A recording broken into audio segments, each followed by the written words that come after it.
ایک medical student اگر house job کر رہے ہیں تو اس نے اپنے آپ کو کلیئر کٹ رکھنا ہے، ڈیفائن کرنا ہے کہ وہ کرنا کیا چاہتے ہیں اپنی زندگی کے ساتھ، وہ آگے پرسو کرنا چاہتا ہے، اس کے لائف گولز کیا ہو سکتے ہیں، وہ میڈیسن میں جا رہا ہے، وہ سرجری میں جا رہا ہے، وہ گائنی میں جا رہا ہے، وہ ریڈیالوجی میں جا رہا ہے، کسی بھی فیلڈ میں اگر وہ جا رہا ہو تو ایٹ لیسٹ اس کو ڈیفائنڈ ہونا چاہیے، فوکسڈ ہونا چاہیے، کیلکولیٹڈ ہونا چاہیے، اس کو کلیئر ہونا چاہیے، تو اس کے لیے بہت ساری چیزیں پھر آسان ہو جاتی ہے۔ ڈیفائن کرے اپنے آپ کو، آپ میڈیسن گئے ہیں، آپ سرجری گئے ہیں، آپ گائنی گئے ہیں، آپ ریڈیالوجی گئے ہیں،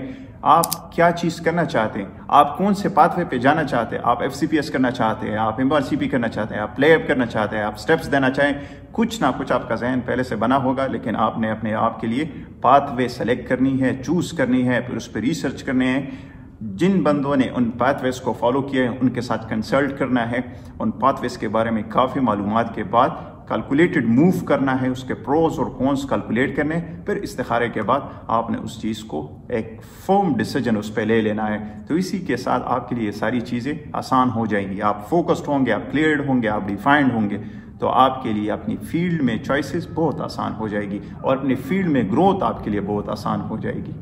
اپنے انوائرمنٹ کو بھی آپ نے اسی طرح ڈیفائن کرنا ہے، یوز لیس چیزوں سے، یوز لیس لوگوں سے آپ نے اپنے آپ کو بچانا ہے، اور اکارڈنگلی آپ نے مینٹلی ایلیٹ بندوں کے ساتھ، مینٹلی ایلیٹ انوائرمنٹ کو آپ نے سلیکٹ کرنا ہے، اس پہ آپ نے فوکس کرنا ہے، اور اسی کے ساتھ آپ پھر آٹومیٹیکلی پیسیولی اور ایکٹیولی دونوں آپ گرو کر سکیں گے۔ تو اگر میں اپنی ہاؤس جاب آج کر رہا ہوتا تو میں اپنے آپ کو کہتا کہ آپ نے اپ ٹو ڈیٹ رہنا ہے اور اپ ٹو ڈیٹ کو یوز کرنا ہے، اور اس کے ساتھ ساتھ آپ CMDT کو بھی یوز کر سکتے ہیں، آپ گوگل وے وہ کر سکتے ہیں، چیٹ GPT سے آپ مدد لے سکتے ہیں، گوگل بارڈ سے آپ مدد لے سکتے ہیں، بہت ساری چیزوں سے آپ مدد لے سکتے ہیں، اور آپ اپنے فیلڈ کے جو کہ ٹیکسٹ بکس ہیں ان کو آپ آئیڈیلائز کر کے اکارڈنگلی اپنے اپروچ کو اسٹینڈرڈائز بھی بنا سکتے ہیں، اور گائیڈ لائن اورینٹڈ اور ایویڈنس بیس بھی بنا سکتے ہیں۔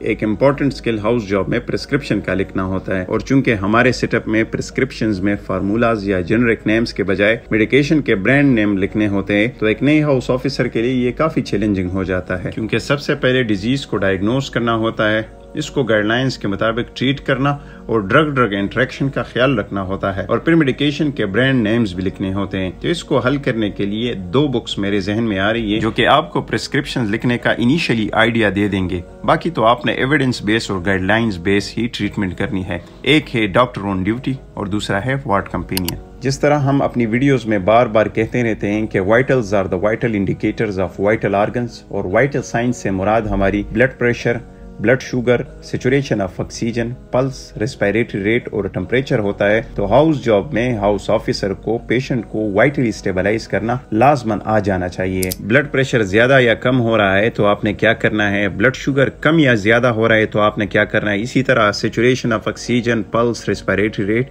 اور ٹمپریچر زیادہ یا کم ہو رہا ہے تو آپ نے کیا کرنا ہے، یہ ایک ہاؤس آفیسر کو لازماً آنا چاہیے۔ پیشنٹ کو وائٹلی اسٹیبلائز اور نارملائز کرنے کے ساتھ ساتھ ایک ہاؤس آفیسر کو کامن ایمرجنسیز کی مینجمنٹ بھی آنا چاہیے۔ جو کامن میڈیکل ایمرجنسیز ہے ان کو آپ ایویڈنس بیس اور گائیڈ لائن اورینٹڈ ہی ٹریٹ کریں گے، لیکن ہمارے سسٹم میں ان ایمرجنسیز کو کس طرح مینج کیا جاتا ہے اس کے لیے ایک بک ہے جو کہ آپ کو ایٹ لیسٹ اورینٹ کر دے گی کہ آپ نے وارڈ بیس اور ہمارے سیٹ اپ بیس کس طرح اس کی مینجمنٹ کرنی ہے، which is managing acute medical emergencies. اس کے ساتھ ساتھ میں ایک ریلیونٹ نوٹ یہاں پہ یہ ایڈ کرتا چلوں کہ ہر ایک وارڈ روٹیشن میں 10 یا 15 ٹاپکس ہی ہوتے ہیں جن پہ اگر آپ فوکس کریں اور ان کو ماسٹر کریں تو آپ اس وارڈ روٹیشن کو ایز اے چیمپئن گزار سکتے ہیں، اور یہ ایک کافی اہم سٹیٹمنٹ ہے اگر اس پہ غور کیا جائے۔ There are many channels which I will mention in the description below which will help you a lot with respect to the management of the patient, emergencies and diseases, but my nerd's videos are worth mentioning not because he is my mate but because of his quality of work۔ ہم نے اپنی certifications پر کافی نظر رکھنی ہوتی ہے، جو چیز بھی آپ کریں ڈاکومنٹ کرے، اس کے سرٹیفکیشن لے تاکہ آپ کی CV مضبوط ہو، آپ کا پورٹ فولیو بنے، اور اسی کے ساتھ اگر آپ کو کوئی ریئر کیس دکھ رہا ہے کیس رپورٹ بنائیں، سینئرز کے ساتھ آپ کنیکٹ ہو، ایک قابل اور تکڑے سینئرز کے ساتھ آپ کنیکٹ ہو، اکارڈنگلی اپنے پبلیکیشنز پر نگاہ ڈالیں. ریسرچ آپ کے ذہن میں ہونا چاہیے, پبلیکیشنز آپ کے ذہن میں ہونے چاہیے, آرٹیکلز آپ کے ذہن میں ہونے چاہیے, کس رپورٹس آپ کے ذہن میں ہونی چاہیے. اگر آپ کو کسی چیز میں شک محسوس ہو رہا ہے تو آپ سب سے جونیئر ڈاکٹر ہے, یہ آپ نے بھولنا نہیں ہے. آپ نے لازماً کنسلٹیشن کرنی ہے, آپ نے لازماً کال کرنی ہے, آپ نے لازماً سینئرز کو انوالو کرنا ہے. تو اسی طریقے سے آپ گرو بھی کر سکیں گے, آپ پیشنٹس کو بھی ہرٹ نہیں کریں گے, اور آپ بہت ساری کمپلیکیشن سے بھی بچ جائیں گے. تو آپ نے کنسلٹیشن, سپرویژن, یہ ساری چیزیں اکٹھے لے کے چلنی ہے تاکہ آپ کا پیشنٹ بھی سفر نہ ہو, آپ بھی سفر نہ ہو, اور آپ کو کوئی کمپلیکیشنز بھی نہ ہو. اگر ایکسپوجر کی ہم بات کریں ہاؤس جاب میں, تو آپ جتنا تھیوریٹیکلی اور کلینکلی ایکسپوزڈ ہوں گے اپنے ہاؤس جاب میں تو اتنا ہی آپ گرو کر سکیں گے. الحمدللہ اٹس اے بلیسنگ کہ اپنی جو کہ پرسنل انٹرسٹ کے بنیاد میں نے جتنی ایکسپوجر حاصل کی تھی اپنے ہاؤس جاب میں اس کو کبھی بھی ریگریٹ نہیں کروں گا. انفیکٹ میں اس کو ویلیو کرتا ہوں کہ اس وقت میں اتنا انرجیٹک تھا کہ میں نے ساری چیزوں کی بٹ آف تھنگس میں نے اپنے ذہن میں ڈالی ہے, اور جو کہ مجھے at least some point of my life یہ مجھے مدد کرتی ہے. تو آپ نے ایکسپوجر لازماً حاصل کرنی ہے. جتنا آپ ایکسپوزڈ ہوں گے وہ آپ کو اتنا ہی ویلیو کریں گے, آپ کے ویلیو میں ایڈ کریں گے, اور اتنا ہی آپ کو لیول اپ کریں گے. آپ فیلڈ کے ماہرین کو پہلے پہچانیں اور ان کے ساتھ وقت گزاریں. تو آپ over the period of time بہت پیسیولی اینڈ ایکٹیولی آپ بہت ساری چیزیں آپ لرن کر جائیں گے, آپ سیکھ جائیں گے. اگر ایک ریلیونٹ واقعہ میں آپ کے ساتھ یہاں پہ شیئر کروں تو وہ یہ ہو سکتا ہے کہ ہاؤس جاب کے سٹارٹ میں ہمیں کچھ بھی نہیں آتا تھا, ہم بہت زیادہ اینشس تھے, ہمیں بہت ساری چیزوں کا پتہ نہیں تھا. But at the end of the day, at the end of our house job ہمیں بہت ساری چیزوں کا پتہ ہوتا تھا. تو یہ ریفلیکشن اور یہ سیلف اسسمنٹ, اپنا سیلف محاسبہ, یہ آپ نے ضرور کرنا ہے کہ آپ نے over the period of time, over the period of 1 year آپ کو کتنا گرو کرنا چاہیے تھا اور آپ کتنا گرو کر سکے ہیں. So this self reflection, this self-assessment and self-muhasaba is so much important, not for your this phase of life, but it applies to each and every moment of your life, every phase of your life and your whole life as well. ایک اہم چیز جو کہ ہم مس کرتے ہیں وہ یہ ہے کہ ہم چونکہ ایک سب اسٹینڈرڈ انوائرمنٹ میں رہ رہے ہیں, ہمارا ہیلتھ سسٹم بہت ہی سب اسٹینڈرڈ ہے. تو آپ نے کیا چیز کرنی ہے کہ آپ نے اپنے انوائرمنٹ کو اکارڈنگلی رسپونڈ کرنا ہے. آپ نے اپنے انوائرمنٹ کو, اپنے وارڈ کو, اپنے فرینڈس کو, اپنے پیئرس کو ایسے سلیکٹ کرنا ہے کہ وہ آپ کو پازیٹیو انرجی دیں, آپ کو ڈرین نہ کرے, آپ کو اپنے لائف گولز تک پہنچانے کے لیے آپ کے مددگار ثابت ہو, اور آپ کم از کم ایموشنلی ڈرین نہ ہو, آپ کی انرجیز ختم نہ ہو, اور آپ اسی طرح انتھوزیاسٹک و انرجیٹک رہیں جس طرح کہ آپ سٹارٹ آف روٹیشن میں تھے, آپ سٹارٹ آف ہاؤس جاب میں تھے. تو this is a very basic and main thing کہ آپ اسی طرح کیلکولیٹڈ رہیں, فوکسڈ رہیں, کلیئر رہیں, اور اکارڈنگلی ایویڈنس بیس گائیڈ لائن اورینٹڈ ٹریٹمنٹ کریں, اور آپ اسی طرح آگے بڑھتے رہیں. تو یہ بات آپ نے سیکھنی ہے کہ آپ ہومیوسٹیٹ کس طرح ہو سکتے ہیں. آپ نے ورک لائف بیلنس پہ خیال رکھنا ہے, آپ نے اپنی اس جگہ کا خیال رکھنا ہے, آپ نے اپنے کیپیبلٹیز کو سمجھنا ہے, آپ نے اپنے انرجیز کو سمجھنا ہے کہ آپ میں کتنا پوٹینشیل ہے, کہ آپ کتنا کام کر سکتے ہیں. تو آپ اگر یہ چیزیں کیلکولیٹ کرنے میں کامیاب ہو گئے تو آپ کو انشاءاللہ نہ یہاں سے آپ فریک آؤٹ ہوں گے, نہ یہاں سے آپ ایگزاسٹ ہوں گے, نہ آپ فزیکلی ہوں گے, نہ آپ اسپرچولی ہوں گے. اور آپ کو یہ پتہ ہے کہ ہمارے سیٹ اپ میں, ہمارے ہیلتھ کیئر میں ڈاکٹروں کے لیے یہ زندگی یہ بہت مشکل ہے. تو آپ نے ساری چیزوں کو اکٹھے لے کے چلنا ہے. اور آپ کس طرح اکٹھے لے کے چل سکتے ہیں, آپ کو اپنی کیپیبلٹیز کا پتہ ہونا چاہیے. آپ نے یوز لیس چیزوں کو اگنور کرنا ہے, نگیٹیوٹیز اور ٹاکسیسٹیز کو آپ نے اگنور کرنا ہے, اور پازیٹیو چیزوں کو لینا ہے, پازیٹیو انوائرمنٹ میں اپنے وقت کو گزارنا ہے. اور اسی کے ساتھ ساتھ آپ اپنی ڈیٹاکسیفیکیشن بھی کر سکتے ہیں. اکارڈنگلی آپ ٹرپس پلان کر سکتے ہیں, اپنے دوستوں کے ساتھ جا سکتے ہیں, آپ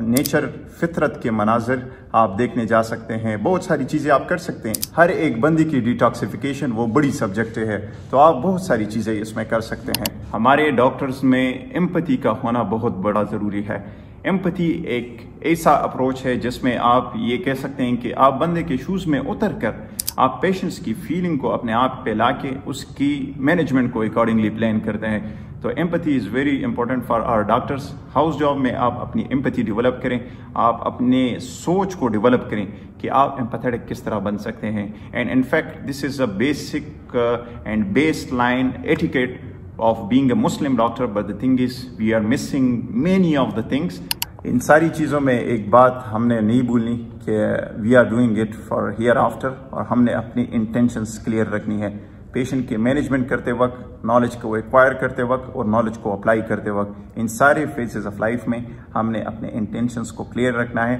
اسی کی وجہ سے ہمارے ریوارڈز بھی ہو سکتے ہیں اور ہم بیسٹ آف بیسٹ کر سکتے ہیں. So this was it for today. Thank you so much for watching. I hope you guys will be enjoying the best of your health. Until next time, this is Dr. Wes Asif signing off. Inshallah, see ya.